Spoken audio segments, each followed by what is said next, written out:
this is Brian with ActiveMelody.com.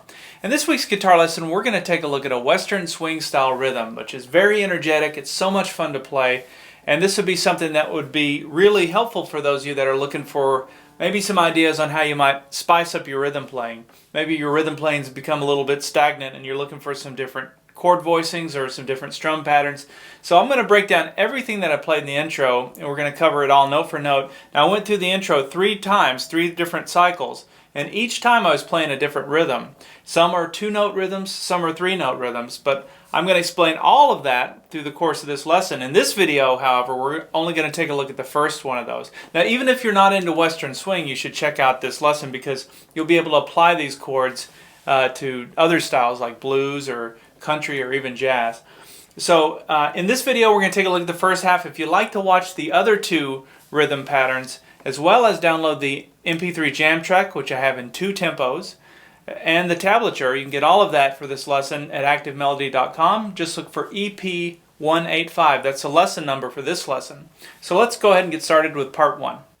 Alright, so let's start off this lesson right away with a takeaway. These are little information pieces that I like to share throughout these lessons so that you can apply it to your playing right away and start using them. And I try to make them pretty simple and straightforward. So now, one of the things that happens to all of us at some point when we're learning to play guitar, especially playing rhythm, is we get stuck in a rut of just thinking of the major chords, maybe throwing in some minor chords, but that's really as advanced as we get. So if we were playing this song, which we're about to learn, it's just a 12-bar blues in the key of A, a 1-4-5 chord progression, A chord, a D chord, and an E chord. We'd do something like, just a straight up shuffle, all major chords, which is fine, but you start running out of ideas if you just stay with major chords. And so that's what I want to show you, and this is very prominent in Western swing, are these jazzier versions of the chords. Now here's a real easy way to think about playing them. So with this technique you'll be able to apply it to any major chord that you're playing. And what we're going to do is we're going to play the relative minor, actually it's the relative minor triad of each of these chords. So let's start with the A chord. So there's your A chord. Now what's the relative minor chord of that? Some of you don't even know what that is. A relative minor, to get to that, and you're going to see some similarities here between the minor and major pentatonic scale, but to get to the relative minor chord, we take our note, so we're playing an A chord, so we take the A note and we go down 1, 2, 3 frets and play that chord as a minor chord. So in this case that's an F sharp minor. F sharp minor is our relative minor chord to A major.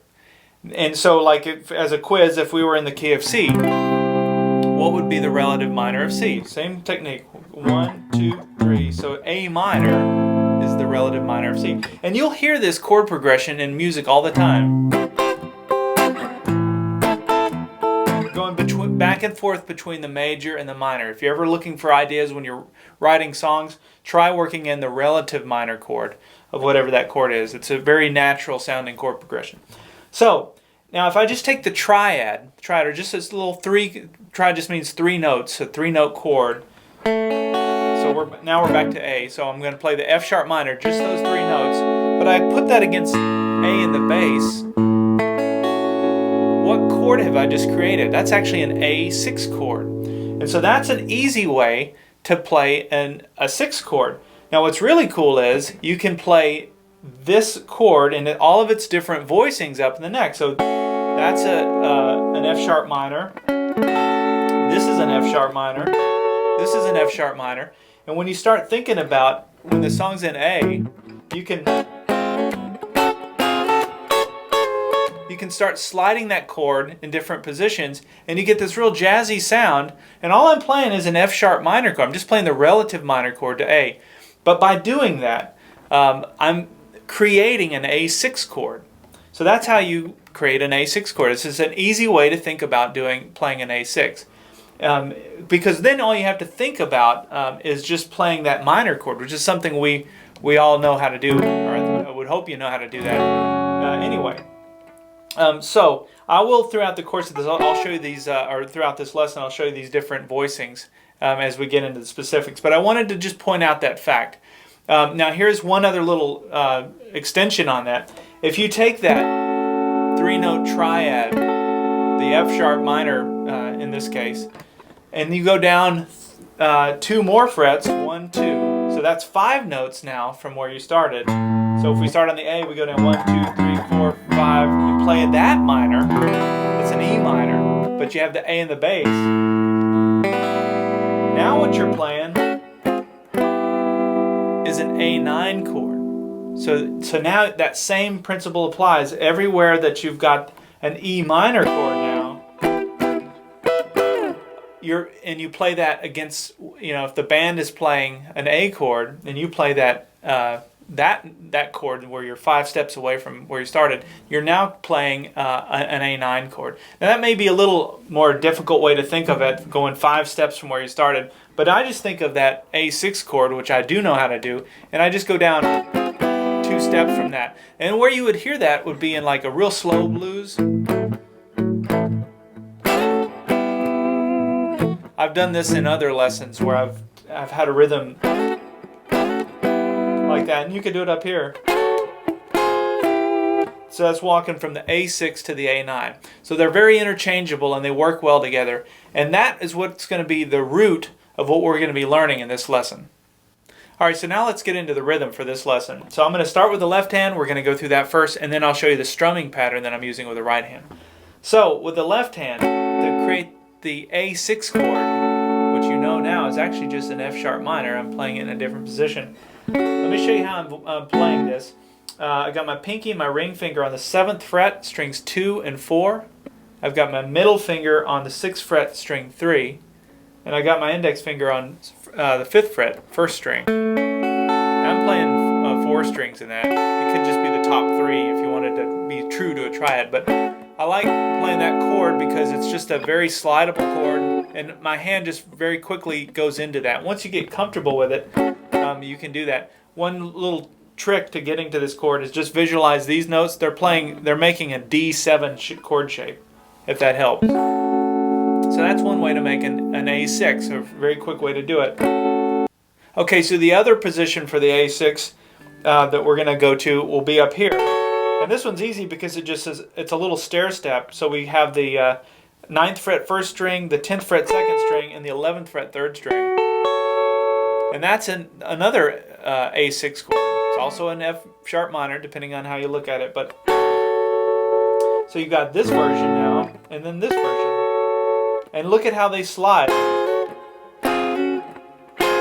And part of this Western swing feel is sliding into the notes and chords. It goes for playing lead as well, playing below where you're supposed to be, and even above it. So you're kind of trying to target the note that way. So the way that I count this in is I'm actually silent on the 1, and then I come in on the 2 of the 1, 2, 3, 4 of the measure. So it's 1, 2. So it's 1, 2, 3, 4, 1, 2. And that's a downstroke with the right hand. I'll get into the strumming in a second. But so that's what we're coming in on the 2, playing that. Then we're going to slide that down 1. Everything goes down 1 fret, and then I'm going to do another downstroke and slide it back up. So just like that. And then we're going to come up to this voicing that I just showed you. Just remember your index finger is on the 9th fret, if that helps. You got a fret marker here so you can see it. And we're going to do the same thing. We're going to echo what we just did. There's a downstroke. We're going to slide everything down 1 fret and then slide it back into position. Alright, so now let's talk about the strum pattern with the right hand. Now I'm going to keep my hand in motion the whole time. It never breaks. Down, up, down, up, down, up, down, up, down.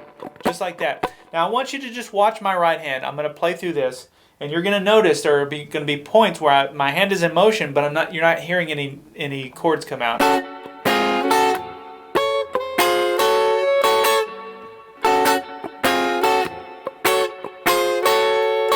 See that? Even though you didn't hear it in some of those spots, I kept the motion going. If you kill the motion, you're going to kill the whole groove of the thing.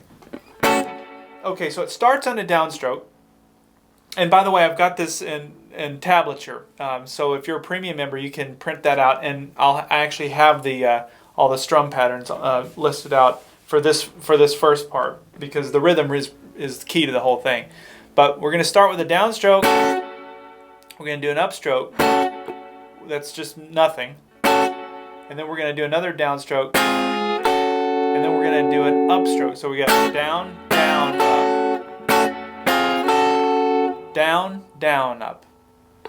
Down, down, up. But see how the hand keeps going? Then we're going to come up here to this voicing, and I'm going to do the same thing. So it's down, up, there's a muted up, down, up, down, down, up. And then there's an up, down, down, down, up, down, down, down, up, down. That's a great little groove just to practice there.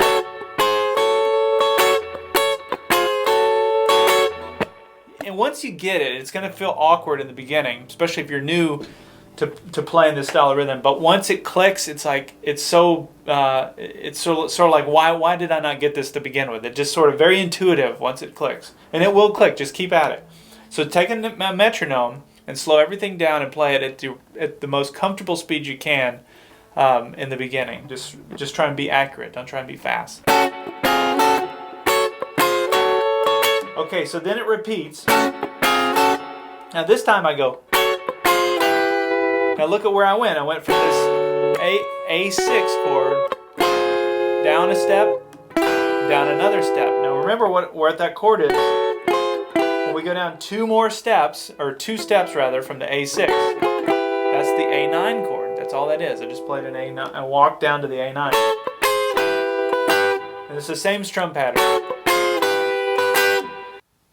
Alright, so then we go to the 4 chord. In this case, it's going to be a D chord. Now, I didn't want to just play a D major chord. I wanted to stick to the vibe that we've got going on, so I went to a D9 chord. And this is a great chord to play, and it's one that I'm sure most of you know how to do. It's very easy to play. It's because your hand will just naturally go right into this. But I visualize the D7 chord here. And when I say the D7 chord, I'm thinking the one that we learned down in first position. It's the same shape, but I've got my middle finger, my ring finger on the 5th fret, strings 5 and 3. I've got my index finger on the 4th fret, 4 string. Then I just take my pinky and I bar strings 1 and 2. Now that's the full chord. That's the full D9 chord. Really a great chord that's slidable. Now if you look at what I'm doing, I'm really just barring the first 3 notes here on the 5th fret. So this is another way. If this is too much, you could always do it this way. And now the same principle applies. Now if that's a D9, some of you, I hope, are working out the math here and going, wait, so if that's the D9, if we go up 2 frets, that's the D6. So now you've got a little slidable chord that's easy to go back and forth, whether you're doing it this way or this way. But anyway, that's how I'm making it. Now the same strum pattern applies to the 4 chord as it did with the 1. So I'm not going to go over the right hand anymore, but let's go through the left hand. So I played that chord, slid down, and slid right back in place. So you got that, and then I came up and played a D9 chord up here. Now this is I think of this as the T-bone Walker chord. Let me show you how. Let's see, an easy way to think of this. So these 3 fingers, my pinky, ring finger, and middle finger, are making that same D7 chord shape. Right? This is used in a lot of chords, like a little triangle. My pinky and my ring finger are on the 10th fret, strings 2 and 4. My middle finger is on the 9th fret, string 3. That leaves my index finger to go down on the 9th fret, 5th string. Makes a little box. And I've mentioned this. If you haven't watched it, you can do a search on Active Melody for just search for T-bone or T-bone Walker, and you'll see the T-bone lesson that I did where I talk about this chord. If you're over the D chord, you know, it's used in Stormy Monday and songs like that. So it's a very jazzy, bluesy chord, but it's a D9 chord nonetheless. Now it doesn't have a D in the bass, so that can throw you. In fact, that used to always throw me. I knew how to play the chord, but I wasn't sure what to refer to it as. but it is a D9 with the 3 in the bass, or the third interval in the bass. Is that right? Yeah. So now that we have the D9 up here, the way that I played it is I did the little slide thing there, and then I went and did this little thing. Now let me show you what I'm doing. I'm sliding into the D9 chord that I just showed you, but then I take my pinky off. Once we get in position, my pinky comes off and goes to the 8th fret 1st string. I do an upstroke there, and now look at what I just did. I made another chord there, or did I? So if that's a D9, what is that? Well, that's just a D9 too. I'm just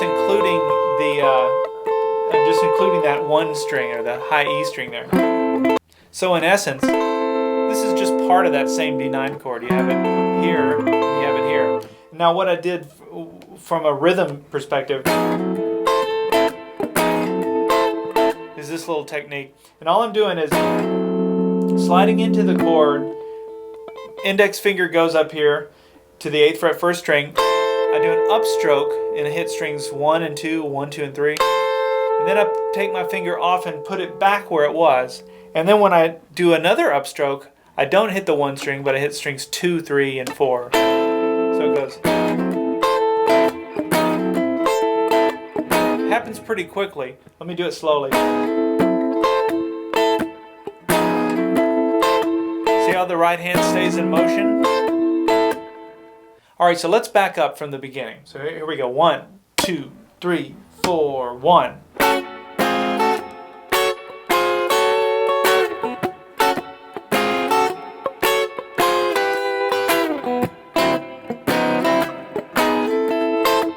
Now we're back to the 1 chord.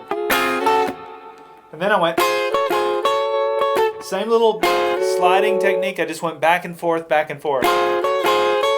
Down, up with the right hand. Up, down, to end it. Now we do the same thing over the E chord as we did over the D chord, over the 5 chord. So we go, or the E chord is the 5 chord. Same exact technique, but we've just shifted everything up 2 frets. So we're starting our E9 here, and then we're coming up to this E9.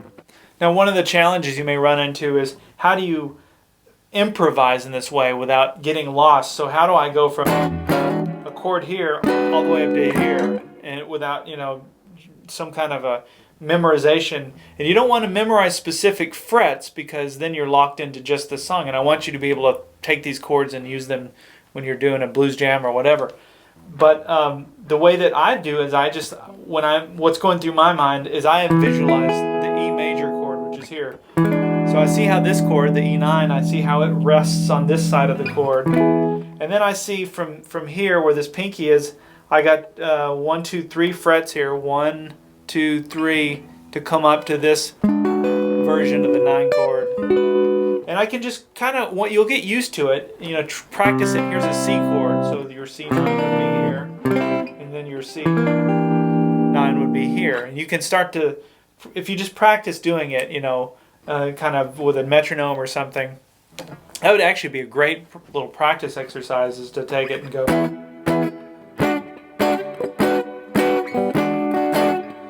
You know, find different voicings for those chords, and how do you do that on time? It'll force you to get there quickly. Okay, so then to conclude this, I went pretty cool, kind of you know, just back and forth between an A and an A flat, and that's just an A triad. So this is all I'm doing from a chord perspective. That chord shape is a D chord. Sorry, it's not a D chord, it's the same fingerings as a D chord. And I know you know how to make a D chord. But that's what I'm doing. I've got my middle finger and my index finger on the 9th fret, strings 1 and 3. And then my ring fingers on the 10th fret, string 2. That's just another voicing for an A chord. So you have your A chord here. And I've talked about this in other lessons, how you take your major chord, look at these two, you skip a fret and you come up here, and you have that voicing for that chord. And that's something you'll use all the time go from this A to this A, and then you can keep going up. But anyway, that's all I did was I played. It's all downstrokes with the right hand. Just take that same chord and slide it up, slide it down. Okay, and that's really all there is to part 1. Now in part 2, we're going to get into little 2-note. Most of what we're going to learn in part 2 is all played with 2 notes. A little harmonized thing is somewhere between rhythm and lead. It's pretty cool. And I'm going to show you how to visualize those out of chords. Okay, so let's go back to the beginning now and play through this whole thing. That's going to end part 1, and then we'll continue in part 2. So here we go. 1, 2, 3, 4, 1.